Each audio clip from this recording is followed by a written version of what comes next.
The conference chamber aboard Galactic Council Station Omega-7 stretched nearly half a kilometer in diameter. 7 species had built this place together 2,000 years ago. The ceiling arced high above like a cathedral, displaying the spiral arms of the galaxy in real time. Millions of stars glittered against the projected darkness. It was meant to remind everyone who entered of how small they were, how insignificant their problems seemed against the vastness of space. Ambassador Sarah Chen stood at the human delegation platform and felt none of that intended humility. She had been coming to this chamber for 15 years. She knew every political maneuver, every veiled threat dressed up as diplomatic courtesy, every condescending smile from species who believed their age meant wisdom. Today the condescension had transformed into something uglier. Open hostility, council arbiter. Thelen hovered at the center of the chamber, the crystalline being refracted light through its body, casting rainbow patterns across the floor. Its voice resonated like wind chimes in a storm. The matter is settled, Ambassador Chen. Humanity will vacate all colony worlds in the outer rim sectors within 60 standard cycles. This is not a negotiation. This is the will of the council. Sarah looked at the faces arrayed around the chamber. The Vraxian delegation occupied the largest platform. Empress Zarkthis herself had attended today. Her chitinous body gleamed under the lights, forearms folded across her thorax. Compound eyes reflected no warmth, no recognition of humanity as equals. Behind her stood 30 warrior drones, each one capable of tearing through steel with their bare claws. It was a statement, a threat made physical. The Telkari sat in their water tanks, tentacles drifting lazily. The Korthans stood like living mountains, stone-skinned and ancient. The Athari delegation maintained their usual eerie silence. All of them watched humanity's response with barely concealed amusement. 60 cycles. They were giving humanity 2 Earth months to abandon 17 colonies. Homes built over 2 centuries. Families who had lived there for generations. 300 million people told to pack up and leave because an ancient empire decided it wanted those worlds back. Sarah took a slow breath. She had prepared for this moment, hoped it would never come, prayed the galaxy would be better than this. She activated her personal communicator with a gesture hidden beneath her podium. A single encoded burst transmitted across human space. The die was cast. No, Sarah said simply. Her voice carried clearly through the chamber's acoustics. We will not abandon our people. We will not surrender our worlds. And we will not accept this council's ruling. The Empress leaned forward. When she spoke, her mandibles clicked together between words. You refuse? You who have been part of this council for barely 2 centuries. You dare defy a ruling supported by 6 of the 7 founding species? I do, Sarah replied. She met the Empress's compound gaze without flinching. And I invite you to do something about it. Silence crashed through the chamber like a physical wave. The Telkari's tentacles went rigid. The Korthan delegation stirred, stone grinding against stone. Arbiter Thelen's crystalline body flashed red. Warning colors, Ambassador, Thelen said carefully. Perhaps you do not understand the gravity of this situation. The Vraxian Empire has provided archaeological evidence of settlements in those sectors, dating back 17,000 years. Their claim predates your species' written history. The Council has ruled. You must comply, Sarah smiled. It was not a pleasant expression. I understand perfectly, Arbiter. You believe might makes right. You believe because your species are older. You can dictate terms to the young upstarts who haven't learned their place yet. She paused. Let the words settle. Well, try me and see what happens, the Empress laughed. The sound was like glass shattering. Harsh and cutting. Bold words from a species that has never fought a real war. You humans play at being civilized. You sign treaties and attend diplomatic functions. You smile and compromise. You are soft. She gestured with one bladed arm. I will show you what happens when children play at being adults.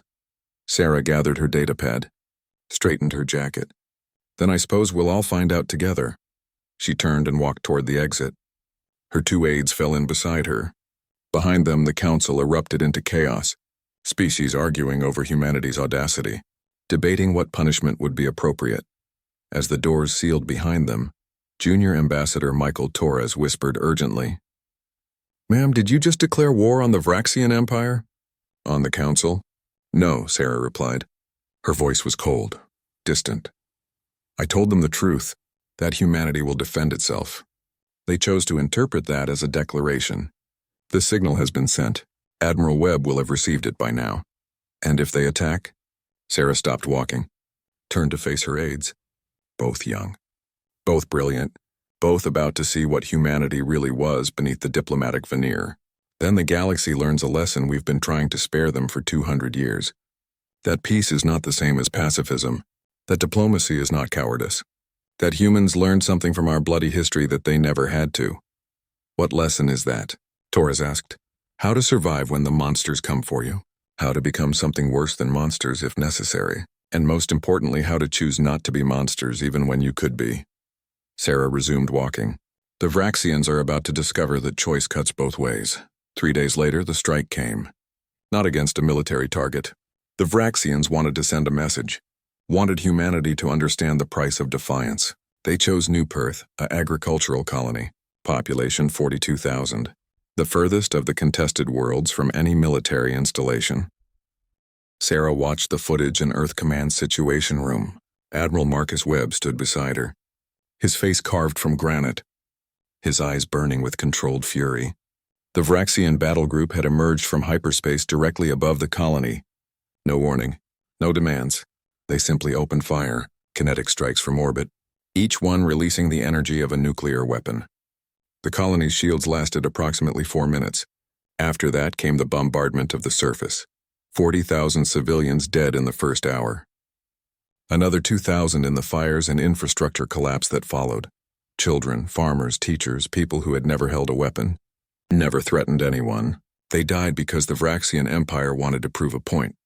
The footage cut to Empress Zarkthis broadcasting from her flagship. This is the price of defiance. This is what happens when lesser species forget their place. Humanity has one more chance. Evacuate the Outer Rim, beg forgiveness, or we will turn every human world into ash and memory. Webb turned off the display. The room fell silent. 20 staff officers, the Joint Chiefs, representatives from every branch of Earth's military, all of them waiting to see how humanity would respond to this atrocity. This casual genocide, Sarah spoke first. Her voice steady despite the rage she felt building behind her ribs. Admiral, status of the Damocles Protocol? All assets confirmed active and in position, Webb replied. We've been preparing for this scenario since first contact. Every contingency planned, every target mapped, every weapon ready. He paused. The question is, do we use them? Once we cross this line, Ambassador, there's no going back. The galaxy will learn what we really are. They killed 40,000 people to make a point, Sarah said quietly. They broadcast it across every civilized world in the galaxy. They want the rest of us to live in fear. To accept that might makes right. That the strong can do whatever they want to the weak. She walked to the window, looked out over the sprawling military complex. Beyond it, the lights of Geneva stretched toward the mountains. Millions of people living their lives, trusting that someone would protect them from the darkness between the stars. Execute the protocol, Sarah said. All of it. Show them exactly what humanity learned from our history. Show them what happens when you mistake peace for weakness, when you think compromise means cowardice, when you assume the quiet ones won't fight back. Webb nodded slowly, a weight settling onto his shoulders. Ma'am, you understand what this means? What we're about to do? I do, Sarah replied. It means we stop pretending. We stop holding back. We show the galaxy the truth that we've been hiding for 200 years. That humans didn't join the galactic community because we were weak. We joined because we were terrified of what we might become if we stayed isolated. What we might do if we had no one to check our worst impulses. She turned back to face the room, looked at each officer in turn. The Vraxians wanted to see what happens when they push us. When they attack our civilians. When they threaten everything we've built. So let's show them. Let's show the entire galaxy. Humanity said, try me and see what happens. They tried. Now they get to see. Admiral Webb straightened, saluted. Damocles Protocol is active. All units are weapons-free. God help us all. God help them, Sarah corrected softly. We tried to warn them. We told them to try us and see what happens. They chose this path. Now they walk it to whatever end awaits. Across human space, the changes began immediately. Every human colony went dark. Communications with the galactic network severed. Trade ships recalled to home ports. Embassies sealed. It was as if humanity had suddenly withdrawn from the galaxy entirely, disappeared behind an impenetrable wall. The Galactic Council met in emergency session. Arbiter Thelm tried to establish contact with Earth. No response. They sent messenger ships to human worlds. The ships entered human space and never returned. No distress calls. No wreckage. Just silence. Empress Zarkthus addressed the council with barely contained triumph. You see? They cannot face us.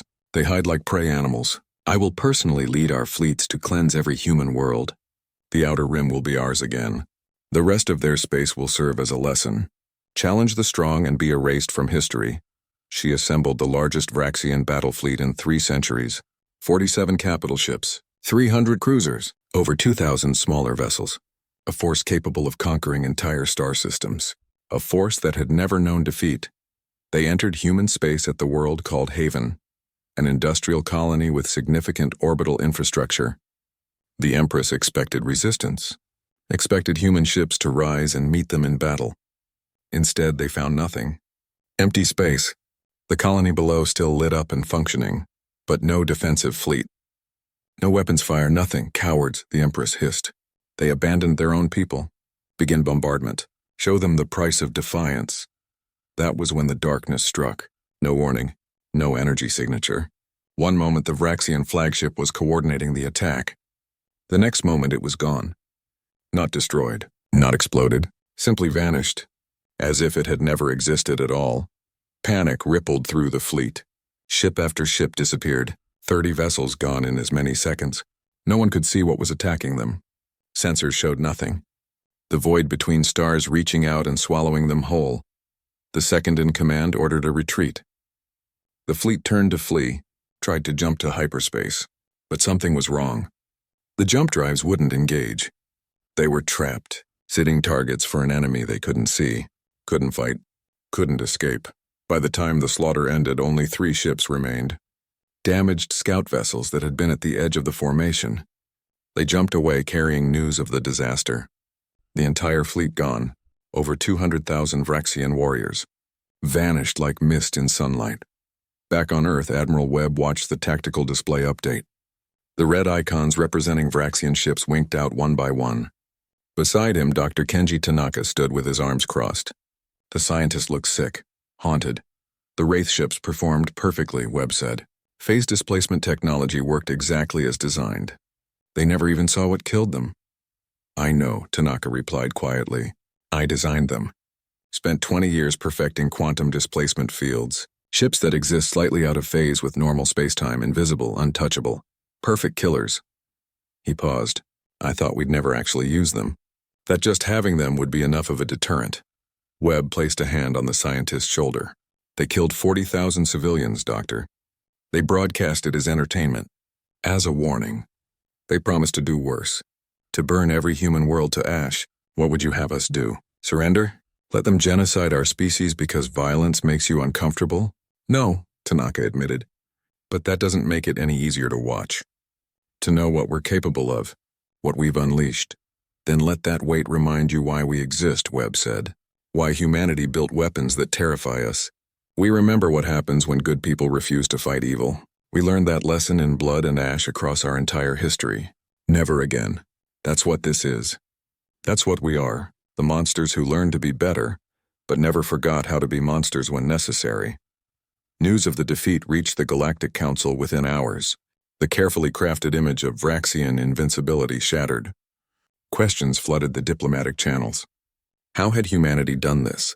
What weapons did they possess? Why had no one known about this capability? Ambassador Chen finally broke her silence. Her message broadcast across every civilized world in the galaxy. She appeared on screen dressed in formal diplomatic attire. Behind her, the flags of Earth and all its colonies stood in silent witness. To the peoples of the galaxy, she began. For 200 years, humanity has walked softly among you. We have compromised, negotiated, accepted judgments we disagreed with because we valued peace above pride. We joined the galactic community because we wanted to be better than our history. We wanted to believe that civilization meant something. That law and justice could replace the brutality of might makes right. She paused. Let the weight of those words settle. The Vraxian Empire destroyed that hope. They murdered 40,000 civilians to prove their strength, to remind us of our place. They promised worse, threatened to exterminate our entire species unless we submitted to their will. They believed we were weak. That peace meant we couldn't fight, that our willingness to compromise proved we had nothing to compromise with. Her expression hardened. They were wrong. We told them. Try me and see what happens. They tried. Now they see. Humanity is not weak. We are restrained. We are not helpless. We are choosing peace while capable of war. That choice is the only thing that has kept the galaxy safe from us, from what we can do when pushed to the edge. The transmission ended. Silence fell across the galactic networks, and in that silence everyone began to understand the same terrifying truth. Humanity had been hiding something. Not weakness. Not inability. They had been hiding strength. Terrible, overwhelming strength. The kind that only a species that had nearly destroyed itself multiple times could develop and choose not to use. Until now. Until someone pushed them too far. Until someone made them show the galaxy what they really were beneath all that carefully maintained civilization. The Vraxians had poked the sleeping beast. Now everyone was about to learn what that beast looked like when it opened its eyes and remembered how to hunt. The smoking ruins of New Perth still smoldered when humanity's true nature began to reveal itself. Admiral Marcus Webb stood on the bridge of the EDS Retribution, watching the tactical displays update in real time. Every human world showed green, fully operational. Every defensive platform active. Every orbital installation armed and ready. But to the galaxy, humanity had gone silent. Dark. Vanished behind walls of encrypted communications that no one could break. Webb studied the star charts. 200 years of careful exploration, detailed surveys of every major trade route, positions of every species' military installation, supply depots, manufacturing centers, command and control networks. The Galactic Council thought humans were enthusiastic traders, eager explorers, friendly neighbors always willing to share resources and information. They were intelligence agents. Every single one. 2 centuries of the most comprehensive reconnaissance operation in galactic history. Humanity had been preparing for this possibility since the day they made first contact. Since the moment they realized the galaxy was not the peaceful utopia they had hoped for, that strength still mattered. That the strong still preyed on the weak. Status of Operation Silent Night? Webb asked his tactical officer. Commander Sarah Rodriguez checked her displays. All sleeper fleets report ready status. 47 systems. Each one positioned near critical Vraxian infrastructure. They've been waiting in those positions for an average of 32 years. Crews rotate every 18 months. No one suspected a thing. Webb nodded slowly. 32 years. An entire generation of human warriors living in deep space, hidden in the dark between stars, waiting for orders that might never come. That was humanity. Patient, methodical, willing to play the long game because they understood something the galaxy had forgotten. That preparation prevented catastrophe.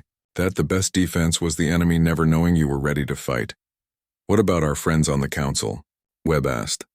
The species that voted with the Vraxians to steal our worlds? Rodriguez allowed herself a cold smile. We have files on every council member going back 15 decades. Political connections, economic interests, military capabilities, psychological profiles, everything. If this escalates beyond the Vraxians, we know exactly where to apply pressure. Economic sanctions that would cripple their trade networks. Intelligence we could leak that would destabilize their governments. Military strikes that would cripple their defensive capabilities without killing civilians. She paused. We also have contingencies if they decide to join the fight against us. Each species has different weaknesses, different fears. We've spent 200 years learning them all. Webb walked to the forward viewport. Stars stretched in every direction. Beautiful, distant, cold. Somewhere out there, the Vraxian Empire was realizing they had made a terrible mistake. That humanity's silence was not surrender. It was preparation. The calm before a storm that would reshape the entire political structure of known space. A memory surfaced. Webb pushed it down. Now was not the time. But the faces haunted him anyway. His wife, his daughter, killed during what the galaxy called the First Contact Incident, what humanity called the First Contact War. An exploratory fleet from the Korthons had discovered Earth. Humanity had been excited, hopeful, ready to join a community of peaceful species, exploring the cosmos together. The Korthons had seen primitive technology, a species barely capable of interstellar flight. They had landed on Earth and demanded submission. When humanity refused, they bombarded 3 cities from orbit. 2 million dead in the opening salvo. They wanted slaves, resources, a species that would serve their empire without question. They discovered their mistake within days. Humanity was not advanced in space travel, but they were very advanced in killing each other. Thousands of years of constant warfare, weapons development that had nearly led to extinction multiple times. When the Korthans landed their occupation forces, they met resistance that shocked them. Humans using chemical weapons, biological agents, nuclear devices deployed in their own cities to stop the invaders. The Korthans fled, went to the Galactic Council claiming humans were savages, monsters that needed to be contained. The Council sent mediators, tried to understand what had happened. They found a species traumatized but defiant, a species that had lost millions but refused to surrender, a species that had looked at superior technology and found ways to defeat it anyway. The Council offered membership, promised protection from future aggression, but Webb remembered what the senior ambassadors had told him. The Council's real message had been clear. Join us or we will allow others to finish what the Korthans started. Be civilized or be destroyed. Humanity had chosen to join, to learn. To prepare, sir. Rodriguez interrupted his thoughts. We have reports from the Vraxian border. Their second fleet is moving toward human space. Smaller than the first, only 12,000 ships. Looks like a probe to test our defenses. Webb turned back to the displays. Let them come. They'll learn the same lesson. Send orders to the Wraith fleet. Engage at maximum effective range. No survivors. No warnings. I want that fleet erased from existence before they get within a light year of any human colony. Sir, Rodriguez said carefully, that's 12,000 ships. Even Wraith ships need time to target and engage. Some will escape. They'll report back what they saw. How we fight. Good, Webb replied. Let them see. Let them understand that we have weapons they cannot counter. Technology they didn't know existed. Let them realize that every assumption they made about humanity was wrong. Fear is a weapon too, Commander. Sometimes the best way to end a war is to make the enemy too terrified to continue fighting. The orders went out. Across 47 star systems, human forces began to move. Not toward battle, toward positions of advantage. Supply lines, manufacturing centers, the infrastructure that kept the Vraxian military machine running. Humanity had spent 200 years studying warfare throughout history. Every great military commander, every successful strategy, they had learned from Sun Tzu and Clausewitz and von Moltke, from ancient generals and modern theorists. The lesson was always the same. Wars were not won by destroying armies. They were won by destroying the enemy's ability to field armies, by breaking their will to fight. By making victory impossible and defeat inevitable, the Vraxians wanted to fight a conventional war. Ship against ship, fleet against fleet. They would never get that chance. In the Vraxian home system, Empress Zarkthus convened her war council. The loss of the First Fleet had shocked her, angered her. But she was not afraid, not yet. She had resources the humans could not match. Thousands of systems, trillions of subjects, manufacturing capacity that dwarfed anything humanity possessed. The Second Fleet will locate their invisible ships, she declared. We will adapt. Deploy sensor grids that can detect phase variations. Mass drivers that saturate entire areas of space. They cannot hide from everything. Once we find their trick, we will crush them. Her chief military advisor clicked his mandibles nervously. Empress, perhaps we should open negotiations. The humans have proven more dangerous than anticipated. We could reach a compromise. Allow them to keep most of their colonies in exchange for tribute and vassalage. The Empress struck him with one bladed forearm. He crashed to the floor, heightened, cracked, and leaking fluid. Negotiate with prey? Never. The Vraxian Empire has ruled for 17,000 years because we do not compromise. We do not negotiate. We take what we want and destroy anyone who opposes us. The humans will learn this lesson, even if I must burn every one of their worlds to teach it. News of the Second Fleet's approach reached Earth within hours. Dr. Kenji Tanaka sat in his laboratory, staring at holographic displays of weapons he had designed. Terrible weapons. Things that should never have been created, but he had created them anyway because someone had to. Because if humanity did not have these tools when they needed them, they would be at the mercy of species that felt no mercy. His assistant entered quietly. Dr. Admiral Webb is asking about the Pandora arsenal. He wants to know if we should prepare additional systems for deployment. Tanaka closed his eyes. The Pandora arsenal, weapons so dangerous that even showing them to the galaxy would change everything, make humanity a target, force other species to build equivalent horrors just to maintain balance. He had hoped those weapons would never leave the hidden facilities where they were stored, that the Wraith ships and other conventional military technology would be sufficient. Not yet, he said finally. The Wraith should be sufficient for now. But prepare the launch codes. If the Vraxians escalate further, if other species join them, we may need everything. And God help us all if we do. What's in the Pandora arsenal? His assistant asked. She was young, brilliant, had been with his team for only 6 months. She did not have full clearance yet. Tanaka looked at her, saw innocence about to be shattered. Things that should never exist. Reality-severing munitions that can cut ships out of space-time entirely. Biological agents tailored to target specific species' genetic markers. AI-guided swarm systems that learn and adapt faster than any living commander. Weapons that would make the galaxy fear us so much they would unite just to destroy us. He stood, walked to the window overlooking Tokyo. Millions of lights. Millions of people. We built them because we had to. Because our history taught us that the only thing worse than having terrible weapons is not having them when your enemy does. But using them, that crosses a line we can never step back over. That makes us the monsters we've spent 200 years proving we're not. The second Vraxian fleet entered human space near the colony world of Sanctum. 12,000 ships in tight formation, sensor grids active, mass drivers charged and ready. They had learned from the first fleet's mistakes. This time they would be ready for the invisible attackers. The Wraith ship struck from a different angle. Not from empty space. From behind the colony's moon. From within the orbital infrastructure they assumed was abandoned. Phase displacement let them exist in normal space and shifted space simultaneously.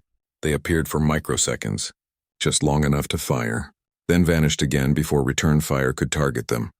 The Vraxian fleet lasted longer than the first, nearly 10 minutes of sustained combat. Their commanders adapted quickly, coordinated their fire, managed to destroy 3 Wraith ships through sheer volume of covering fire. But it was not enough. It could never be enough. For every Wraith ship destroyed, 100 Vraxian vessels were eliminated. When the battle ended, 200 Vraxian ships managed to escape, enough to report back, enough to carry news of the slaughter, but also enough to confirm what the Empress feared. Human technology was superior, their tactics flawless, their intelligence about Vraxian operations comprehensive. Somehow, impossibly, the young species had outplanned and outprepared an empire that had endured for millennia. On the Galactic Council station, emergency meetings continued around the clock. Representatives from 6 species argued about how to respond. The Telkari advocated for intervention, a joint military force to stop the human aggression. The Korthans, remembering their own defeat, stayed silent.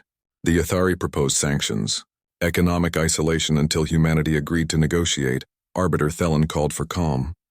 We must understand what we are dealing with.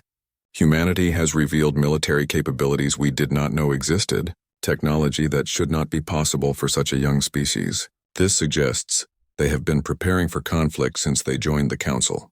Perhaps before, a Telkari representative spoke. Then they deceived us, lied about their capabilities, pretended to be peaceful while building weapons to threaten us all. This is exactly the kind of behavior we should punish.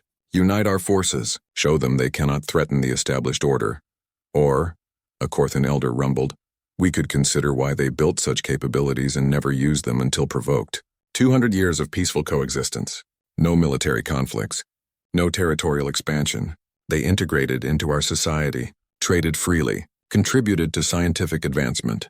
Then we voted to take their colonies. The Vraxians murdered 40,000 civilians. Perhaps the question is not why humanity is fighting back. Perhaps the question is why we thought they would not. Silence fell. The Korthan had spoken an uncomfortable truth. Humanity had followed every rule, accepted every judgment. Then the Council changed the rules, allowed theft and murder, and now they were shocked that humanity refused to accept it, refused to be victims quietly.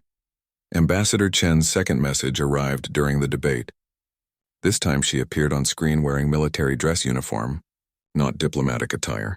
The shift was deliberate, symbolic. Humanity was done pretending. To the members of the Galactic Council, she began, Some of you are debating whether to join the Vraxian Empire in their war against us. Some of you think you can force us to submit through economic sanctions or diplomatic isolation. Some of you believe you can teach us our place through military force. Allow me to educate you about what you are actually considering. The screen behind her lit up with data, star charts, trade routes, military installations, the layout of every major species infrastructure in perfect detail. This is what we know about you. Everything. 200 years of careful observation. Every weakness, every vulnerability, every secret you thought was hidden. We have watched you, learned from you, prepared for you. Her expression hardened. We did not do this because we planned to conquer you.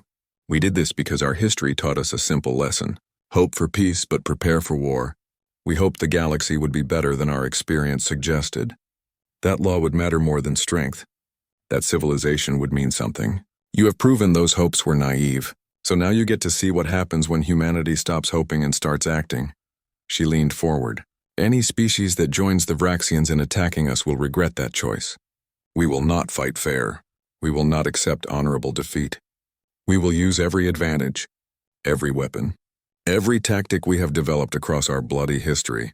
And our history is very, very bloody. We nearly destroyed ourselves a dozen times before we reached the stars. We learned how to kill efficiently, how to wage total war, how to make our enemies regret ever challenging us. Those lessons are about to be taught to the galaxy. The transmission ended, but the message was clear. Humanity was not asking for peace. They were demanding it. Choose peace or face consequences no one was prepared for, because humanity had stopped pretending, stopped hiding. The galaxy was about to learn what humans really were when they decided the time for diplomacy had ended. Webb watched the transmission from his bridge, saw the calculated escalation, the precise threat delivered with cold professionalism. Sarah Chen was not just a diplomat anymore. She was a warrior in different uniform, fighting with words instead of weapons, but fighting nonetheless. Do you think it will work? Rodriguez asked. Will they back down? Webb shook his head. Some will. The smart ones. The ones who can read between the lines and understand what we're really saying. But others? The ones who think we're bluffing? The ones who believe their strength still matters? They'll test us, and when they do, we'll have to show them we meant every word. He looked at the tactical displays again. Vraxian forces regrouping. Council members moving fleets into position. The galaxy holding its breath to see what would happen next. Tell all commanders to maintain readiness. The next phase is about to begin, and it's going to get much worse before it gets better. Worse how, sir? Webb's expression was grim. Because now they know we have advanced weapons. They know we've been hiding our capabilities. But they don't know everything. They don't know about the Pandora arsenal. They don't know about the contingencies we have for total war. They don't know that every weapon we've shown them so far is just the opening move. We tried to warn them. We said, try me and see what happens. They tried. Now we have to show them, all of it, until they understand that fighting humanity is not worth any prize they think they'll win. Rodriguez felt cold settle into her bones. She had seen the classified files, knew what weapons humanity had prepared for doomsday scenarios. If those were deployed, if humanity revealed the full extent of what they were capable of, the galaxy would never be the same. Terror would replace respect. Fear would replace friendship. But maybe that was the price of survival. Maybe that was what humanity had to become to protect themselves. Orders confirmed, sir, she said quietly. All forces standing by for Phase 2 operations. The galaxy is about to learn what humanity means by total war. Webb nodded, looked out at the stars. Somewhere his wife and daughter rested, victims of the galaxy's casual cruelty. He fought for them, for every human who had died because others thought humans were weak, were prey, were expendable. Never again. That was the promise. The oath every human commander had taken. Whatever it cost, whatever it took. Never again would humanity be victims, not while they still had breath to fight and weapons to deploy. The galaxy would learn that lesson. One way or another. They would learn. The Vraxian Empire's third response was not another fleet. Empress Zarkthus had learned that lesson at terrible cost. Instead, she authorized strikes against human supply lines, hit-and-run attacks by small squadrons targeting merchant vessels and automated cargo platforms. If she could not defeat human warships, she would starve their colonies, force them to spread their forces thin, protecting civilian infrastructure. make them bleed resources until they had no choice but to negotiate. The strategy lasted 6 days. Then the Vraxian supply network began to collapse. Fusion plants suffered mysterious malfunctions. Orbital manufacturing facilities lost power. Transport ships disappeared between systems. At first the Empress thought it was random chance. Equipment failure across an empire spanning thousands of worlds. Then the pattern became clear. Every facility that supplied the military, every depot that stored weapons, every shipyard building warships, all of them failing simultaneously. Captain Alexandra Nova Reeves stood in the shadows of a Vraxian ammunition factory on the industrial world of Krath 9. Her suit bent light around her body, made her invisible to both visual sensors and thermal imaging. Behind her, 5 members of her special operations team worked quickly, placing shaped charges on key structural supports, programming them to detonate in sequence. Maximum damage, minimum warning. This was the 14th facility they had sabotaged in 3 days. Human special forces had infiltrated 19 Vraxian systems, operating deep behind enemy lines, striking at the infrastructure that kept the military machine running, not the glorious battles of fleet combat. This was war at its most basic, destroying the enemy's ability to fight before they even reached the battlefield. Charges set? Her demolitions expert reported quietly. This facility produces 60% of their antimatter containment units. Without it, their capital ships cannot refuel. Estimated impact on fleet operations is catastrophic within 4 weeks. Nova nodded, checked her tactical display. 30 kilometers away, another team was sabotaging the power distribution network. When both strikes hit simultaneously, the factory would lose containment on its antimatter reserves. The resulting explosion would look like an industrial accident. Just one more failure in a supply network that was mysteriously falling apart. Exfiltrate on my mark, Nova ordered. 3, 2, 1 mark. The team moved as one. Ghosts in the darkness. By the time Vraxian security realized something was wrong, they would be light years away, already planning their next strike. Humanity had learned guerrilla warfare over centuries of conflict, had perfected asymmetric tactics through countless insurgencies and counterinsurgencies. Now those lessons were being applied on an interstellar scale. On the Vraxian throne world of Zarkath Prime, the Empress raged. Her war council cowered before her fury. How are they doing this? How are humans infiltrating our most secure facilities? We have the best sensors in the galaxy, military-grade security, genetic scanners that should detect any non-Vraxian organism. Yet somehow these primates are sabotaging critical infrastructure across 19 systems. Her chief intelligence officer spoke carefully. Empress, we are dealing with capabilities we did not know existed. Stealth technology beyond our current understanding. Perhaps chemical or biological agents programmed to cause systemic failures. Or they have agents embedded in our society. Sleeper cells activated for this operation. Find them, the Empress hissed. Whatever it costs. Tear apart every facility. Interrogate every worker. I want these humans found and eliminated. And I want to know how they learned so much about our infrastructure. Someone has been feeding them intelligence for years. Decades, perhaps. Find that leak and seal it. But it was too late. The damage was done. The Vraxian military machine depended on a complex web of logistics. Remove key nodes and the entire system began to collapse. Fleets could not refuel. Repair facilities lacked parts. New construction halted. And all of it happened too fast to respond effectively. By the time they identified one compromised facility, 3 more had failed. The Galactic Council watched these developments with growing alarm. Ambassador Chen's warning had been clear. Any species that joined the Vraxians would face similar treatment. The Telkari, confident in their own security, announced they would send military aid to the Empire. A gesture of solidarity among the older species. A message to humanity that they could not challenge the established order. Within 24 hours of that announcement, the Telkari home system experienced a cascading failure of its orbital defense network. Automated platforms turned on each other, self-destructed. The Telkari military scrambled to regain control. Found their command codes had been changed. Override protocols disabled. Someone had taken control of their entire defensive infrastructure, made it useless, left them vulnerable, and then the platforms were released. Controls returned to normal. No permanent damage, just a demonstration. A message from humanity that said we can reach you whenever we want. Your defenses mean nothing. Choose wisely. The Telkari withdrew their offer of military aid, announced they would remain neutral, focus on diplomatic solutions. The message was received by every species on the council. Humanity was not bluffing. They had the capability to strike anyone, anywhere, and they were willing to do it. On Earth, Dr. Tanaka reviewed the intelligence reports. The cyber attacks on the Telkari had worked perfectly.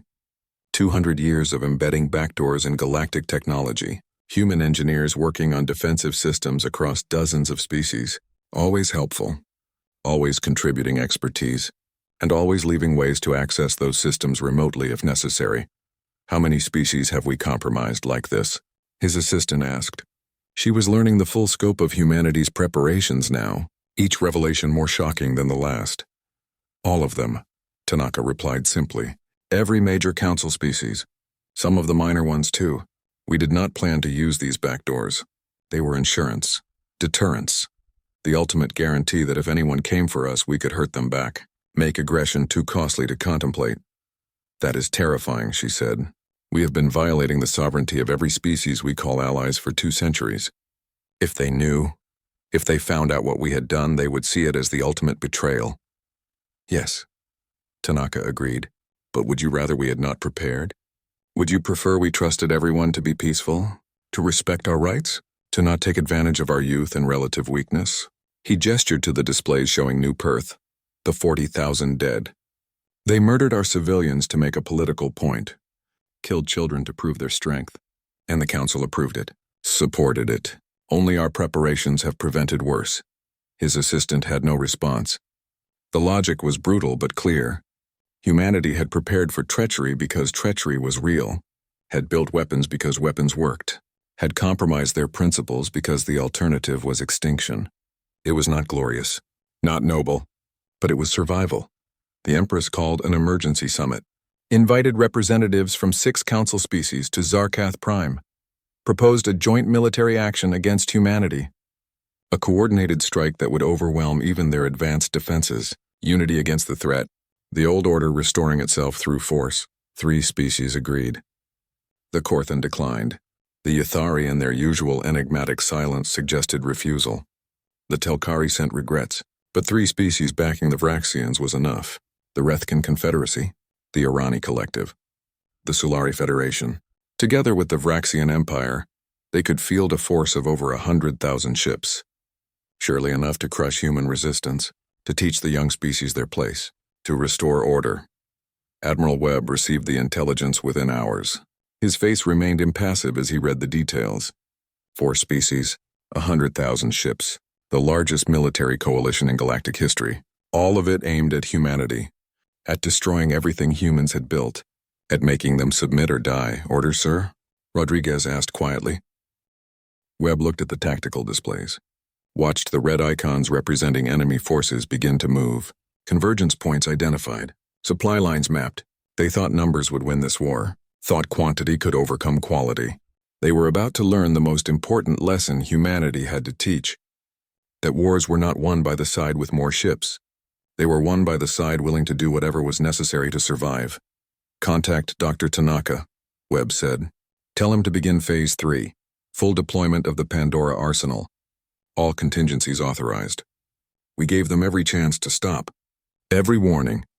They chose this. Now they live with the consequences. Rodriguez felt her breath catch. Phase 3. The Doomsday Protocols. Weapons that would change warfare forever. Make humanity's earlier strikes look like gentle warnings. Sir, once we deploy those systems, there is no going back. Every species will know what we are capable of. They will fear us for generations. Good, Webb replied. Let them fear. Fear prevents war. Fear makes species think twice before attacking their neighbors. We tried being friendly, tried being diplomatic, tried being the good neighbors who played by the rules. Look where it got us. 40,000 dead, 4 species united to exterminate us. Maybe it is time the galaxy learned to fear humanity, to understand that peace is not our only option, that we can be peaceful or we can be powerful, and we are choosing both from now on. The orders went out. Across human space, weapons systems activated that had never been tested in combat. Technology so advanced it seemed impossible. Munitions so destructive they violated every treaty humanity had signed. But treaties only mattered when all parties honored them. When some broke the rules while others followed them, the rules became chains. Humanity was done wearing chains. The first deployment was reality-severing torpedoes, warheads that did not explode. Instead, they cut holes in space-time itself. Created zones where physics stopped working normally. Ships caught in those zones did not die. They ceased to exist. Removed from reality entirely. No wreckage. No radiation. Just empty space where moments before a ship had been. The coalition fleet gathered at a staging area in neutral space. 100,000 ships in formation. Commanders coordinating their attack. Planning their routes. Celebrating the inevitable victory over the upstart humans. They would strike in 3 waves. Overwhelming force. Decisive action. Humanity's colonies would fall within weeks. Their home system within months. The first reality-severing torpedo arrived without warning. Launched from so far away that no sensor could detect it until impact. It struck the center of the Rethkin formation. 2,000 ships vanished in an instant. One moment they were there. The next moment nothing. As if they had never existed. The reality wound closed behind them, sealed, permanent. Panic erupted across the fleet. Commanders screaming for information. Trying to understand what had just happened. Sensors showing impossible readings. Space-time fluctuations that should not be possible. Before they could react, 3 more torpedoes struck. 3 more sections of the fleet erased from existence. Thousands more ships. Hundreds of thousands of lives. Gone, just gone. The coalition fleet broke formation, scattered, tried to flee. But humanity had planned for this moment. Had spent decades developing these weapons. Knew exactly how to deploy them for maximum psychological impact. 8 more torpedoes followed. Not aimed at clusters. Aimed at flagships. Command vessels. The ships carrying admirals and generals. The leaders who had agreed to genocide humanity. When the strike ended, 97,000 ships remained of the 100,000 that had gathered. 3,000 erased completely. The remaining forces in complete disarray. No coordination. No command structure. Just terrified crews trying to escape whatever had attacked them, trying to flee back to their home systems, to safety that did not exist anymore, because humanity had already deployed the second weapon system. Biological agents tailored to each species' specific genetic markers. Microscopic machines released into the supply chains months ago. Dormant, waiting, now activated by encrypted signals. They did not kill. That would be too obvious. Instead, they caused illness, weakness, symptoms that looked like random disease. Commanders fell ill. Pilots collapsed. Entire crews became too sick to operate their ships effectively. The coalition's offensive collapsed before it could begin. Ships limped back to port. Crews quarantined. Medical facilities overwhelmed. And across 4 empires, populations began to panic. If humans could strike at their military so easily, what protected civilians? If humans had biological weapons, what else did they have? How deep did human infiltration go? How long had they been preparing for this war? Ambassador Chen broadcast her 3rd message. This time there was no uniform. She wore simple civilian clothing, stood in what appeared to be her home. The message was personal, direct, human. You formed a coalition to exterminate us, she said quietly. Gathered the largest military force in history to destroy a species that only wanted peace. We stopped you. Not with superior numbers, not with ancient lineage or righteous cause. We stopped you with weapons you did not know existed, technology you cannot counter, capabilities you did not believe possible. She paused. Let the words sink in. We did this without deploying our most devastating weapons. The biological agent making your crew sick? It is temporary. They will recover completely within weeks. The reality-severing torpedoes? We used 12. We have thousands, and those are not even the worst things we built. Not even close. We have weapons that would terrify you so much you would unite every species in the galaxy just to destroy us. We have not used them. Yet. Because we remember something you seem to have forgotten. That power without restraint is not strength. It is tyranny. And we refuse to become tyrants, her expression hardened. But make no mistake. If you force our hand further, we will deploy everything. We will show you exactly what a species that survived its own worst impulses multiple times can do, when survival requires it. We will make you wish you had listened when we said try me and see what happens. Because you tried, and this is only the beginning of what happens. Choose peace now, While that choice still exists, while we are still willing to offer it, the transmission ended. Silence fell across the galaxy. Species that had existed for millennia suddenly understood they were not the apex, not the strongest, not the most advanced. They had been surpassed by the young species they had dismissed as irrelevant. The species they had thought they could bully, control, destroy if necessary. They had been wrong. Catastrophically wrong, and now they had to decide whether pride was worth extinction. On Zarkath Prime, Empress Zarkthis finally felt fear. Real fear. Not the cautious concern of facing a worthy opponent. True terror at confronting something she could not defeat, could not escape, could not comprehend. The humans had held back, had warned repeatedly, had given chances. She had ignored them all, believed her ancient empire was invincible. Now she understood the truth. Her empire was fragile, had always been fragile, and humanity had been patient enough to see every weakness, clever enough to exploit them all.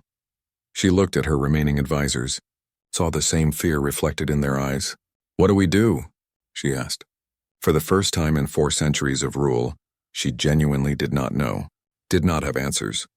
"How do we fight an enemy like this?" Her chief advisor spoke carefully. "Empress, perhaps the question is not how to fight them. Perhaps the question is whether we should continue fighting them at all. They have demonstrated overwhelming superiority, shown they can strike anywhere, defeat any force we send, and they claim they have held back, that worse weapons exist.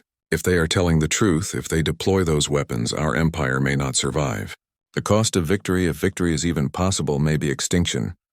The Empress wanted to rage, to demand total war, to throw everything at humanity until one side was destroyed. But fear paralyzed that instinct. Fear of what humanity might do if truly pushed to the edge. Fear that the humans were not bluffing, that they really did have weapons worse than reality-severing torpedoes. That fighting them further would only prove how right they were to prepare so thoroughly, so ruthlessly, so completely. "Contact the human ambassador," she said finally. The words tasted like ash, like defeat. But survival mattered more than pride. "Tell them we wish to negotiate, that the Vraxian Empire is willing to discuss terms for ending hostilities, that we recognize we misjudged humanity's capabilities and willingness to defend themselves." She paused, felt 17,000 years of imperial pride crumble. "Tell them we surrender." The surrender offer arrived through encrypted channels. Empress Zarkthis herself appeared on screen. No throne room grandeur, no warrior drone standing guard. Just an old creature looking suddenly fragile. Defeated. The weight of 17 millennia of imperial pride crushed by 3 weeks of warfare against an enemy she had fatally underestimated. "Ambassador." Chen watched the transmission in the secure conference room deep beneath Geneva. Admiral Webb stood beside her. Dr. Tanaka sat at the table, hands folded, expression haunted. They had won. Achieved what seemed impossible 3 weeks ago. Forced the largest empire in the galaxy to surrender, without deploying even half of humanity's arsenal. But victory felt hollow, bitter, because the galaxy would never see them the same way again. "What are your terms?" the Empress asked. Her voice carried none of its earlier arrogance, just exhaustion, fear. The realization that her empire had survived only because humans chose to let it survive. "What does humanity demand for peace?" Chen looked at her advisors. They had discussed this moment, planned for it, hoped it would come before they had to reveal weapons that would make reality-severing torpedoes look gentle, before they had to deploy systems so terrible that Dr. Tanaka had wept when designing them, before they became the monsters they had spent 2 centuries proving they were not. First, Chen said, full recognition of human sovereignty over all colony worlds. No future challenges to our territorial claims. No archaeological justifications for seizure. What is ours remains ours. Second, reparations for New Perth. 40,000 civilians murdered. That debt must be acknowledged and paid. Third, trials for those who ordered the attack. War crimes are war crimes regardless of who commits them or which species they belong to. She paused. Let those demands register. Fourth, the complete dissolution of the current Galactic Council structure. It has proven itself unable to provide justice, unable to protect the weak from the strong. A new organization will be formed, one with actual enforcement mechanisms, actual accountability, where law matters more than age or military strength. The Empress flinched. You ask us to destroy the political structure that has maintained order for 3,000 years. To admit that our entire system was unjust, that we were wrong. Yes, Chen replied simply. Because it was. Your order was built on might makes right, on the assumption that older species had the right to dictate terms to younger ones. That military strength justified any action. You voted to steal our worlds because you could. Murdered our civilians because you thought we would not fight back. That system died the moment we proved we could fight. That we would fight. Now something better must replace it. The transmission ended with the Empress agreeing to consider the terms, to present them to her advisors, to respond within 72 hours. But everyone in the room knew the truth. She would accept, had no choice but to accept, because the alternative was complete destruction, and she had finally learned that humanity was capable of delivering that destruction, would deliver it if forced to. Webb turned to Chen. You realize what you just did? Demanding the council dissolve? Half the galaxy will see that as a power grab, as humanity trying to dominate everyone else. We will make enemies of species that would have stayed neutral. Good, Chen replied. Her voice was steel. Let them be enemies if they want to preserve a corrupt system. Let them fight us if they think injustice is worth dying for. We tried working within their system for 200 years. Followed their rules. Accepted their judgments. Where did it get us? 40,000 dead. 4 empires united to exterminate us. The council proved it cannot be reformed. It must be replaced. And if that makes us conquerors in their eyes, then so be it. At least we will be honest conquerors, not pretending law matters while letting the strong prey on the weak. Tanaka spoke quietly. There is another problem. The weapons we deployed. The capabilities we revealed. Every species will be terrified of us now. They will unite to develop countermeasures. Build their own doomsday arsenals. We may have just triggered an arms race that ends with the galaxy destroying itself. Then we make sure the new system has teeth, Chen said. Real enforcement. Real consequences for aggression. And we offer to share our technology. Not the weapons. Never the weapons. But the defensive systems. The detection grids. The countermeasures. We prove that we built these capabilities for survival, not conquest. That we are willing to help others defend themselves. That changes the narrative from us versus them to us helping everyone survive together. Webb shook his head. Naive. Species do not trust those who have power over them. They fear them. Resent them. We just proved we can destroy any of them whenever we want. You think sharing defensive technology will make them grateful? It will make them desperate to find ways to hurt us back. To restore the balance? Maybe, Chen admitted. But what is the alternative? Rule through fear? Become the empire we just defeated? I refuse to accept that humanity survived this war only to become what we fought against. We will find a better way, even if it costs us, even if it makes us vulnerable. Because the moment we decide that fear is sufficient, the moment we give up on justice and law, we prove the Vraxians were right about us, that we are savages, monsters pretending to be civilized. The debate continued for hours. Eventually, they agreed on the final terms. Accountability for war crimes, territorial recognition, economic reparations, and a new governing structure with humanity as guarantors but not rulers. It was compromise, messy, imperfect, but better than the alternatives. Better than genocide, better than eternal warfare, better than becoming the tyrants the galaxy now feared they might be. Captain Nova Reeves and her team were recalled from behind enemy lines. They gathered in a briefing room on Earth. 23 operators who had spent 3 weeks sabotaging critical infrastructure across 19 star systems. They looked exhausted, haunted, the weight of what they had done settling onto shoulders not quite strong enough to carry it easily. How many casualties? Nova asked quietly. From our operations, how many Vraxians died when those facilities failed? The intelligence officer checked his data pad. Best estimate is 47,000. Most in industrial accidents when containment failed. Some in the secondary explosions. A few thousand from life support failures on ships that lost power in deep space. We tried to minimize civilian casualties, focused on military infrastructure, but collateral damage was inevitable. Nova felt sick. 47,000. More than died at New Perth. They had become what they fought against. Killed civilians to achieve military objectives. Yes, they tried to minimize casualties. Yes, they targeted legitimate military infrastructure, but dead was dead. Those 47,000 would never go home. Never see their families again. Because human operators destroyed facilities they worked in. Because humanity decided survival required ruthlessness, Captain. One of her team members said. They killed our people first. Started this war. We responded proportionally. Defended ourselves. You cannot carry guilt for that, cannot I? Nova asked. We are supposed to be better. That is the whole point. We learned from our bloody history. Built weapons we hoped never to use. Prepared for war while pursuing peace. But the moment violence started, we deployed weapons that killed tens of thousands. Used tactics that terrified everyone who saw them. Became exactly what we said we were not. Monsters. Just monsters who chose to be monsters for the right reasons. She stood, looked at her team. We did what we had to. Saved human lives by taking Vraxian ones.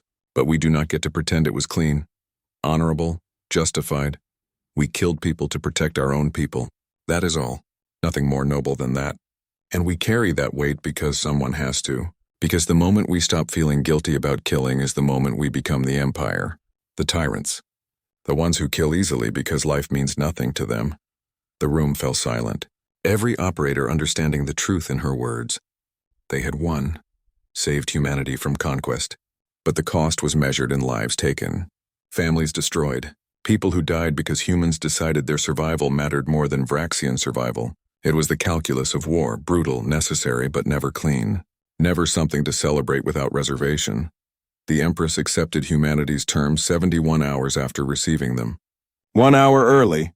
As if delaying would only make things worse, she appeared before the remains of the Galactic Council. Admitted her empire's crimes. Accepted responsibility for the attack on New Perth.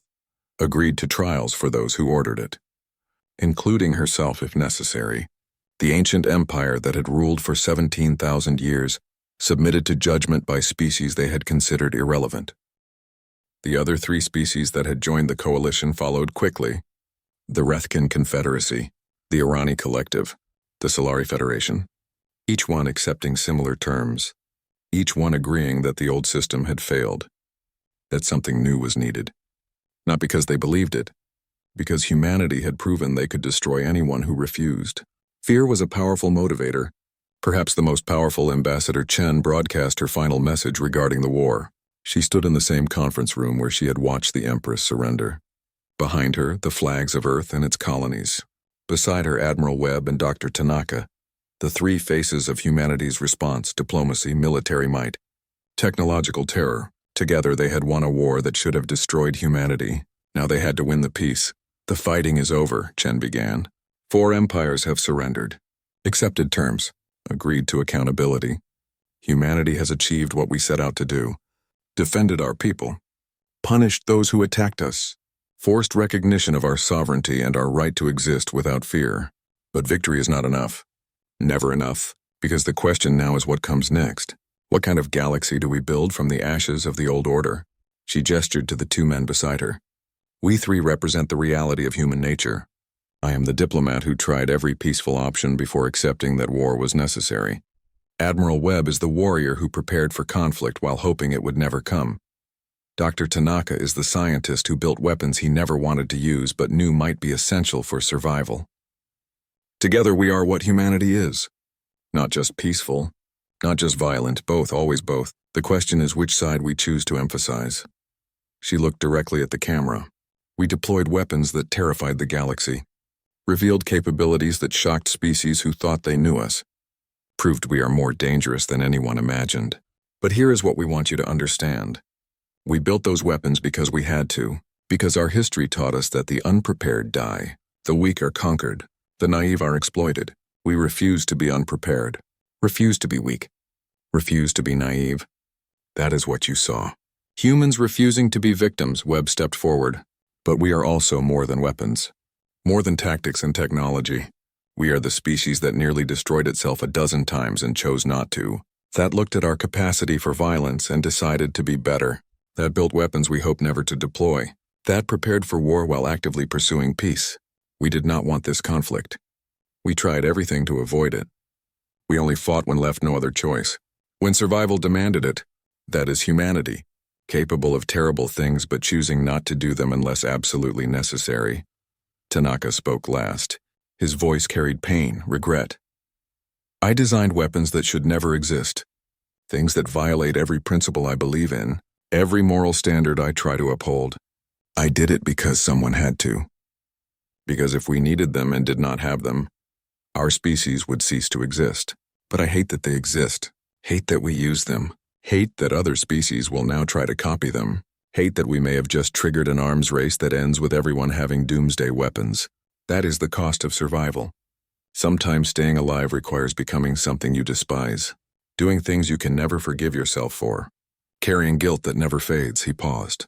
But we carry that guilt because we must, because someone has to remember the cost, has to feel the weight, has to ensure we never deploy these weapons casually, never use them for conquest, never become the monsters we can be if we forget why we built them. Humanity is dangerous, yes, but we are dangerous with restraint, with purpose, with the constant awareness that power without morality is tyranny.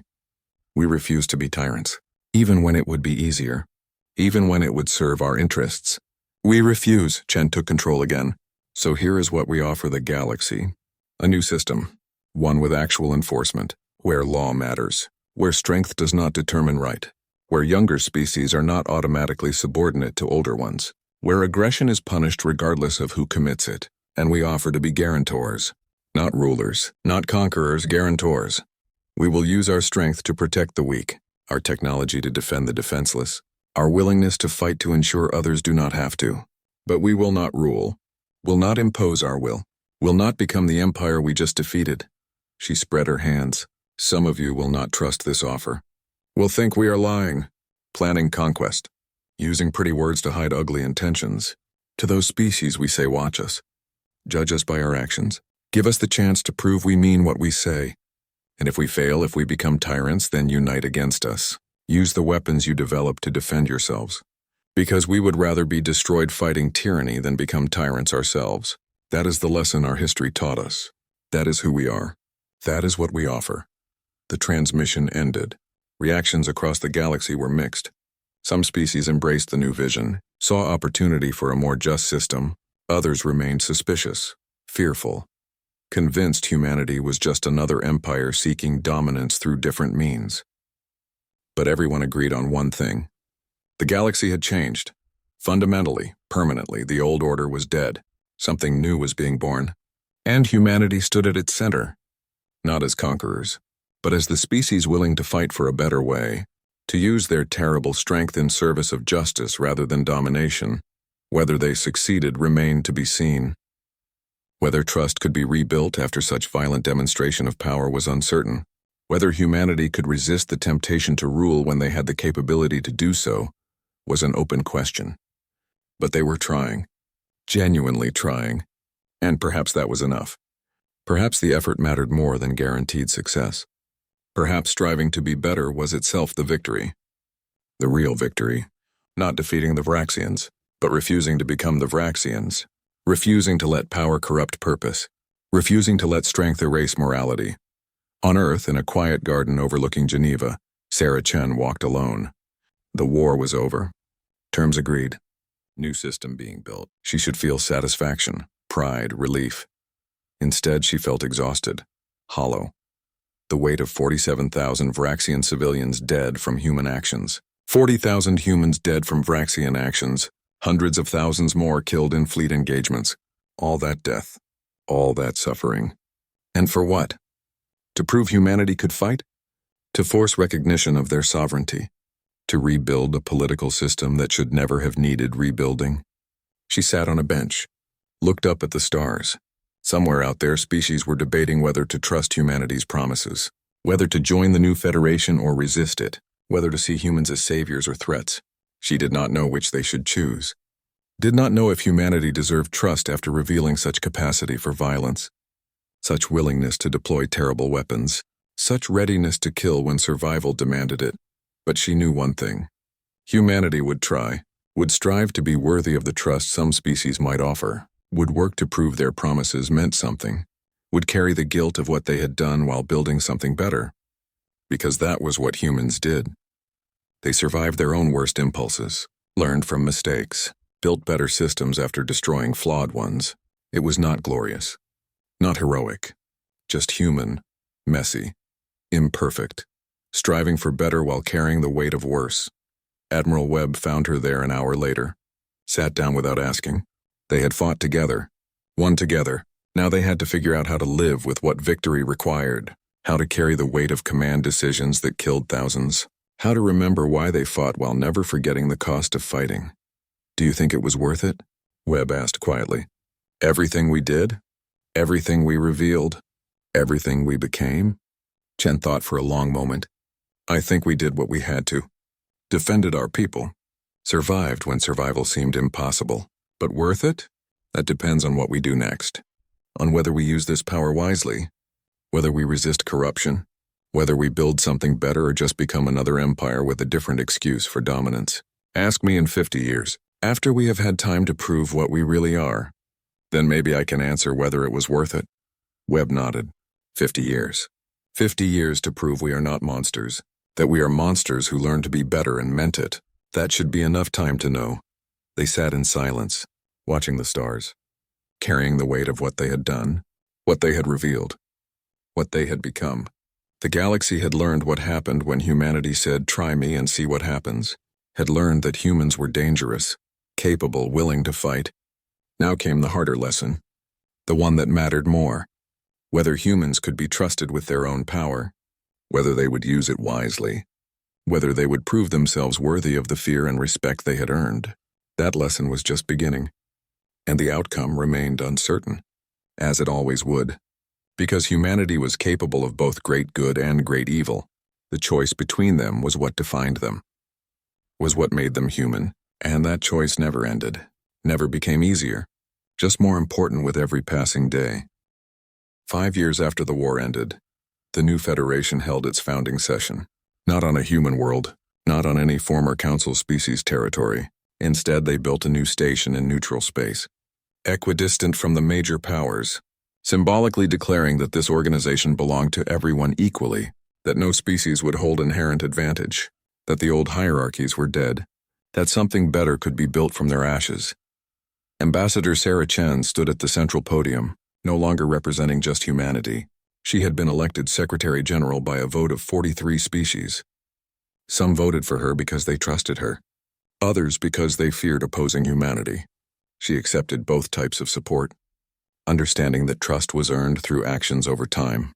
That fear could be transformed into respect if used wisely. That leadership meant carrying burdens others would not. "We gather today not as conquerors and conquered," she began. Her voice carried through the massive chamber, reached representatives from 62 species, more than had ever cooperated before, not as victors and defeated, but as species who survived a terrible war and chose to build something better from the ruins. That choice defines us, not our past conflicts, not our old resentments. Our choice to try for better. She gestured to the chamber around them. This Federation has real power, real enforcement mechanisms. Species that commit aggression face consequences. Economic sanctions backed by military force if necessary. War crimes tribunals with actual authority. Protection for smaller species who cannot defend themselves alone. These are not empty promises, not polite words hiding political reality. This is law with teeth, justice with power behind it. A Vraxian representative stood, not the Empress. She had been tried, convicted, and exiled. This was one of the reformers who had seized power afterward. "Secretary General, many species fear that this Federation is just another empire. Human empire wearing a different mask. Your species has overwhelming military advantage, controls the enforcement mechanisms, can veto any decision. How is this different from the old council? How do we know you will not abuse this power?" Chen nodded, respected the question. "You are right to fear, right to question. Humanity does have overwhelming power, but we also have something else. Memory.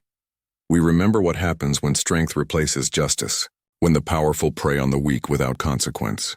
We nearly destroyed ourselves learning that lesson. Now we apply it to the galaxy.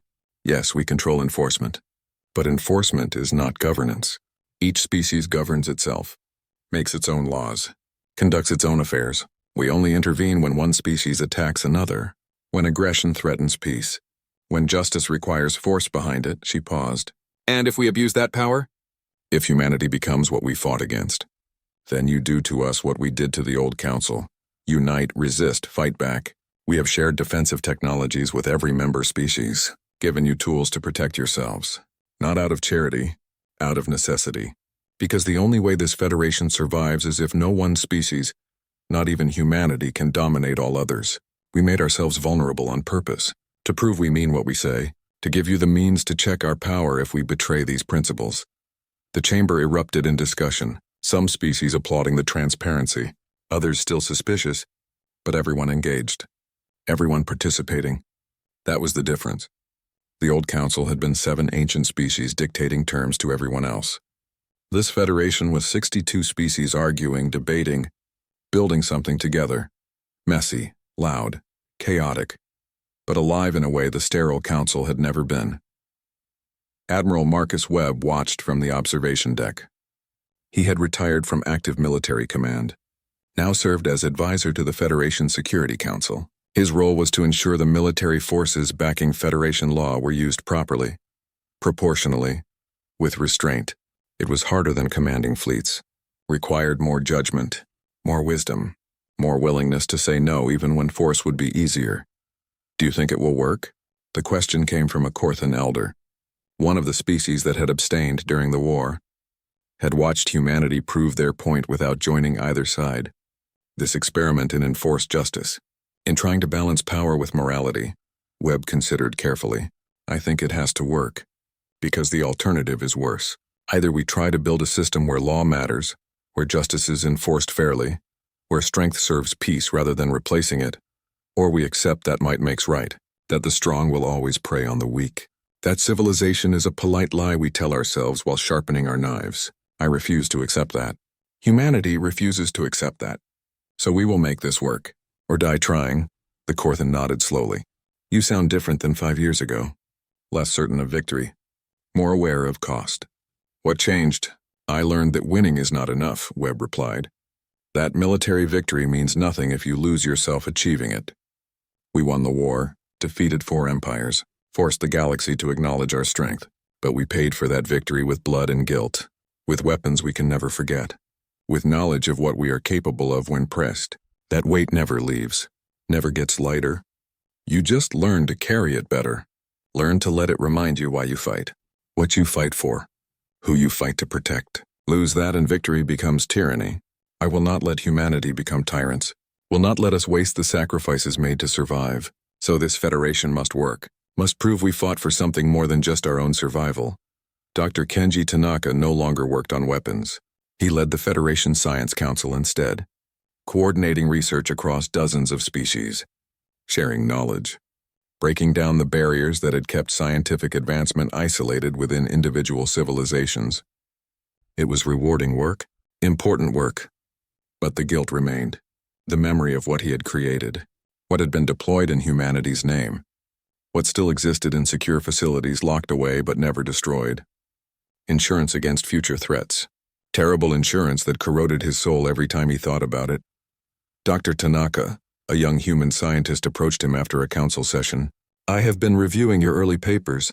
Before the war, your theoretical work on quantum displacement fields. It is brilliant, revolutionary, but I cannot find any follow-up research.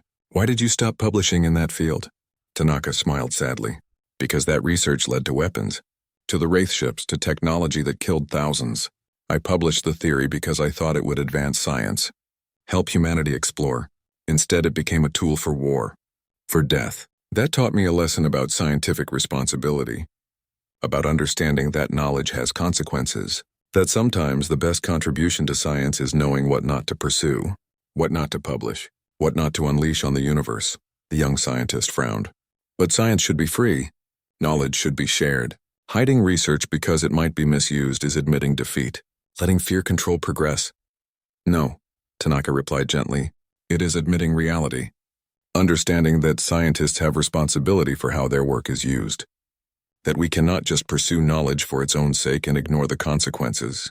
I designed the Wraith ships because humanity needed them, because survival required weapons our enemies could not counter. But I hate that they exist, hate that they worked, hate that other species are now trying to copy them. If I could erase that knowledge from the universe, I would, even if it meant humanity lost our military advantage. Some things are not worth knowing. Some discoveries should never be made. Learning which is the real challenge. The real test of wisdom. The young scientist walked away unsatisfied. Tanaka understood. He had been that young once. Believed that knowledge was inherently good. That truth could never be wrong. That pursuing understanding was always justified. War had taught him differently.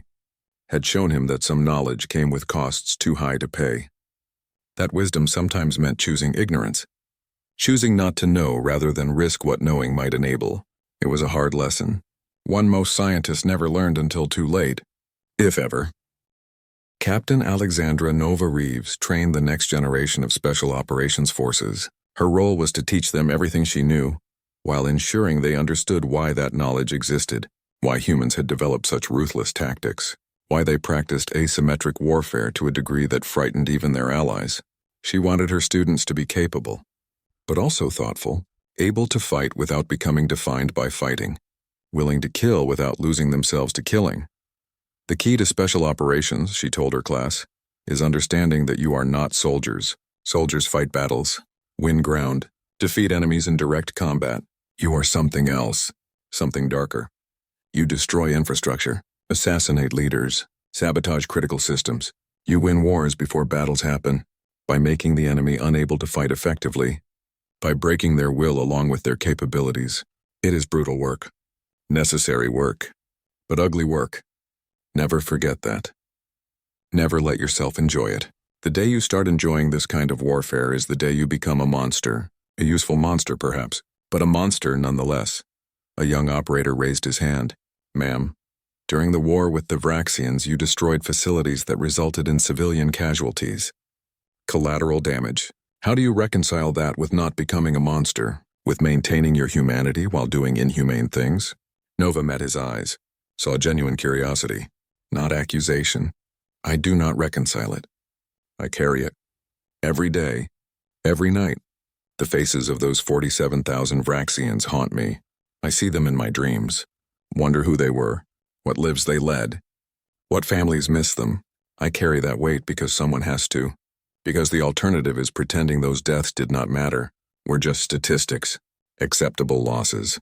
I refuse to accept them. They were losses, necessary perhaps but never acceptable, never justified beyond the bare minimum of survival. And carrying that guilt, feeling that pain, that is what keeps you human, what prevents you from becoming the monster you could easily become if you stopped caring. She stood, paced the classroom. Humanity won the war because we were willing to do terrible things, to become temporarily what we fought against. But temporarily is the key word. We returned to being civilized after the threat passed, chose restraint when domination was possible, offered mercy when vengeance would have felt better. That choice is what separates us from the empires we defeated. They were always brutal, always ruthless, never questioned whether might made right. We question constantly, doubt perpetually, carry guilt eternally, and that makes us better.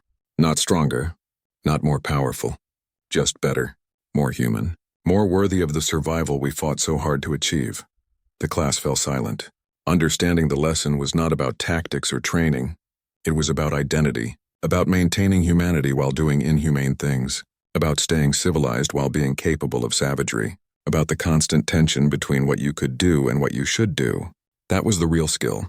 The essential capability, not the ability to kill efficiently, but the ability to kill when necessary and stop when it was not, to know the difference, to care about the difference, to let it matter. Across the galaxy, species were adjusting to the new order. Some embraced it. Smaller civilizations that had lived in fear of their larger neighbors found protection in Federation law, found their voices mattered, found that might did not automatically make right anymore. They flourished, grew, contributed to the broader civilization in ways the old system had never allowed. It was beautiful to watch, proof that the war had accomplished something worthwhile, that the blood spilled had purchased something better than just survival. Others resented the change. The former powers, the ancient empires that had ruled for millennia. They chafed under laws that restricted their freedom to dominate, hated being judged by standards they had not set, feared human power even as they acknowledged its restraint. Some of them plotted, schemed, looked for ways to restore the old order, to prove humanity's system would fail. That might would always triumph over right given enough time, given enough pressure. The Vraxian Empire, reduced to a fraction of its former territory, underwent the most dramatic transformation. The reformers who had seized power after the Empress's exile completely restructured their society, abolished the caste system, granted rights to worker drones, opened their government to democratic participation. It was revolutionary. Many Vraxians resisted, but many more embraced the change, discovered that equality did not mean weakness. That shared power created stability. That justice built loyalty better than fear ever could. Former Empress Zarkthus lived in exile on a remote world, comfortable, safe, but alone. Cut off from the empire she had ruled for 4 centuries. She spent her days writing, documenting the history of her species, analyzing where she had gone wrong, how she had misread humanity so completely, how arrogance had destroyed everything she had built. Her memoirs became required reading in the new Vraxian academies. A cautionary tale, a reminder that strength without wisdom was just violence waiting to be unleashed. That age did not guarantee understanding. That hubris was the deadliest weakness of all. I should have listened, she wrote in her final chapter. The humans warned me repeatedly. Try me and see what happens. Those words were not a threat. They were a plea. Please do not force us to show you what we are capable of. Please do not make us deploy the weapons we built hoping never to use. Please do not mistake our patience for weakness, our restraint for inability. I ignored every warning. Believed my empire's age made us superior. Believed their youth made them inferior. I was catastrophically wrong. And 17,000 years of history ended because I could not imagine that the young species had learned something we ancient ones had forgotten. That survival teaches harder lessons than success. That those who nearly destroyed themselves and chose not to are more dangerous than those who never faced that choice. The humans were not pretending to be civilized. They were choosing civilization while capable of savagery. That choice is what made them stronger, what made them winners, what made me a failure. On Earth, in that same garden overlooking Geneva, Sarah Chen sat again, 5 years older, 5 years wearier, the weight of office aging her faster than time alone could account for, but also more hopeful than she had been in the immediate aftermath of war. The Federation was working. Not perfectly, never perfectly, but working. Law was being enforced. Aggression punished. Justice served. It was not the galaxy she had dreamed of when humanity first reached the stars, but it was better than the one they had found. Better than the old council's corruption. Better than might makes right. Just better. Measurably better. And that had to be enough. Webb found her there. Still her friend. Still her conscience. Still the voice that asked hard questions and demanded honest answers. You are thinking about the cost, he said. Not a question. An observation always, she replied. 87,000 dead. Human and non-human combined. Hundreds of thousands more injured. Economies disrupted. Families destroyed. All that suffering. And for what? A political system that might collapse the moment humans show weakness. The moment we cannot enforce our rules. Is that worth 87,000 lives? Webb sat beside her. I cannot answer that. No one can. But I can tell you what I see.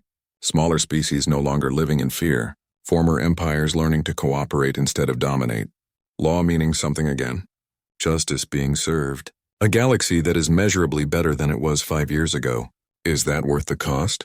Only those who died could truly answer. But we are alive. We have to make their deaths mean something. Have to build something worthy of that sacrifice. And we are trying.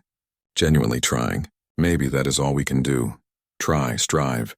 Refuse to accept that their deaths were pointless. Refuse to waste what they bought with their lives. Do you ever regret it? Chen asked. Deploying the weapons? Revealing our capabilities? Starting down this path we cannot step back from? Every day, Webb admitted. But regret does not change anything. Does not bring back the dead. Does not erase the weapons from existence. Does not undo what we revealed about ourselves. All regret does is remind me why we fight, what we fight for, who we fight to protect. It keeps me honest, keeps me from deploying force casually, from forgetting the weight of command decisions, from becoming the kind of leader who treats lives as statistics. So yes, I regret, but I also accept. Sometimes regret is the price of survival, of making hard choices with no good options, of doing what must be done even when it costs you pieces of your soul. They sat in comfortable silence. Two leaders who had guided humanity through its darkest hour, who had made choices that would haunt them forever, who carried weights that never got lighter, but who also saw what they had accomplished, what they had built, what they had proven, that humans could be trusted with power, could use strength in service of justice, could choose restraint when domination was possible, could be monsters when necessary, but return to being human when the crisis passed. That was the real victory. Not defeating the Vraxians, but proving humanity was worthy of survival, was worthy of the strength they possessed, was worthy of the trust others might offer. Will it last? Chen asked. This system we built, this federation, will it survive after we are gone, after the generation that remembers the war has passed? Will our successors maintain the principles, or will they drift toward tyranny? Use the power we established for their own benefit rather than galactic good? I do not know, Webb replied honestly. But that is true of every system humans have ever built, every government, every civilization. They last as long as people fight to maintain them, as long as principles matter more than power, as long as justice is valued above convenience. We cannot guarantee the future, can only build the best system we can and hope others maintain it. Trust that the lesson we taught, the one the galaxy learned when they pushed us too far, will be remembered, that no one will want to see what happens when they test humanity again. When they forget why we said, "Try me and see what happens," he stood, offered his hand, helped her to her feet. Come on. The Federation Council session starts in 2 hours. 43 species waiting to argue about resource allocation, trade disputes, border conflicts. All the normal chaos of civilization. It is boring, tedious, frustrating, and absolutely beautiful, because they are arguing instead of fighting, debating instead of killing, trying to solve problems through law instead of war. That is what we fought for. That chance. That opportunity. So let us go be bored together. Let tedious meetings and bureaucratic arguments be our victory celebration. Let peace be its own reward, Chen smiled. A real smile. The first in weeks. Boring sounds perfect. Tedious sounds wonderful. Let us go be administrators instead of warriors. Diplomats instead of soldiers. Let us prove that humans can be just as good at building as we are at destroying. Just as skilled at peace as we are at war. Just as capable of cooperation as we are of conflict. That would be the ultimate victory. Not just surviving, but thriving. Not just winning, but building. Not just being feared, but being trusted, even if we never quite believe we deserve that trust. Even if we always question whether we are worthy. That questioning, that doubt, that is what makes us human. What keeps us honest. What prevents us from becoming the monsters we know we could be. They walked together toward the Federation headquarters. Two humans who had changed the galaxy. Who had proven that youth did not mean weakness. That peace did not mean inability. That civilization was a choice, not a pretense. Behind them, the sun set over Geneva, casting long shadows across the gardens. In those shadows, if you looked carefully, you could see the ghosts. 87,000 of them. Human and alien, warrior and civilian, all the lives lost to prove a simple point. That humanity had learned from its bloody history. That when they said, "Try me and see what happens," they meant it. That the galaxy pushed them too far and discovered what happens when you make that mistake. What happens when you assume peace means weakness. When you think restraint means inability. When you forget that the quiet ones might just be choosing silence. Choosing patience. Choosing to give you chances to be better. The universe learned too late. But it learned. That was what mattered. That was what made the cost, however terrible, somehow worthwhile. The galaxy had changed. Fundamentally. Permanently. Because one species refused to be victims. Refused to accept that might made right. Refused to surrender to injustice even when survival seemed impossible. They fought, they won. They built something better. And in doing so, they proved that civilization was not a lie. Not a pretense. Not a comfortable story told by the weak to the strong. Civilization was a choice. A difficult choice. A choice that required strength to maintain, but a choice worth making, worth fighting for, worth dying for, and absolutely worth living for, because a galaxy where law mattered, where justice existed, where strength served peace rather than replacing it, that galaxy was worth every sacrifice, every weapon deployed, every terrible choice made. It was worth it. Had to be worth it. Would be made worth it through the actions of those who survived, who carried the weight, who remembered the cost, who refused to waste what had been purchased with blood and tears and the loss of innocence. That was humanity's final lesson to the galaxy. Not that humans were dangerous, though they were. Not that humans were powerful, though they were. But that humans remembered, carried weight, learned from mistakes, and most importantly, chose to be better even when being worse would have been easier, chose civilization even when savagery was possible, chose justice even when vengeance called. That choice echoed across the stars, reminded every species that civilization was not given. It was chosen. Every day, every moment, every decision, and humanity chose it. Again and again, despite the cost, despite the difficulty, despite the constant temptation to let might replace right. They chose better, and in choosing they proved that better was possible. Not easy, not guaranteed, but possible, and possibility was enough, was everything. Was the reason they fought, the reason they sacrificed, the reason they endured. Because if better was possible, then fighting for it was not just justified, it was necessary. It was noble. It was the most human thing anyone could do. And humanity would continue doing it, for as long as they existed, for as long as the choice remained. For as long as even one human believed that civilization mattered, that justice was worth defending, that peace was worth fighting for. That was the real victory, the lasting victory, the victory that echoed through generations. The universe learned too late why humanity said, "Try me and see what happens." But they learned, and that lesson would never be forgotten, never be unlearned, never be dismissed as irrelevant. The galaxy was better for humanity's existence, better for their willingness to fight for principles, better for their refusal to accept that might made right, just better, and better was worth everything. That was humanity's final lesson to the galaxy. Not that humans were dangerous, though they were. Not that humans were powerful, though they were. But that humans remembered, carried weight, learned from mistakes, and most importantly, chose to be better even when being worse would have been easier, chose civilization even when savagery was possible, chose justice even when vengeance called. That choice echoed across the stars, reminded every species that civilization was not given. It was chosen. Every day, every moment, every decision, and humanity chose it. Again and again, despite the cost, despite the difficulty, despite the constant temptation to let might replace right. They chose better, and in choosing they proved that better was possible. Not easy, not guaranteed, but possible, and possibility was enough, was everything. Was the reason they fought, the reason they sacrificed, the reason they endured. Because if better was possible, then fighting for it was not just justified, it was necessary. It was noble. It was the most human thing anyone could do. And humanity would continue doing it, for as long as they existed, for as long as the choice remained. For as long as even one human believed that civilization mattered, that justice was worth defending, that peace was worth fighting for. That was the real victory, the lasting victory, the victory that echoed through generations. The universe learned too late why humanity said, "Try me and see what happens." But they learned, and that lesson would never be forgotten, never be unlearned, never be dismissed as irrelevant. The galaxy was better for humanity's existence, better for their willingness to fight for principles, better for their refusal to accept that might made right, just better, and better was worth everything.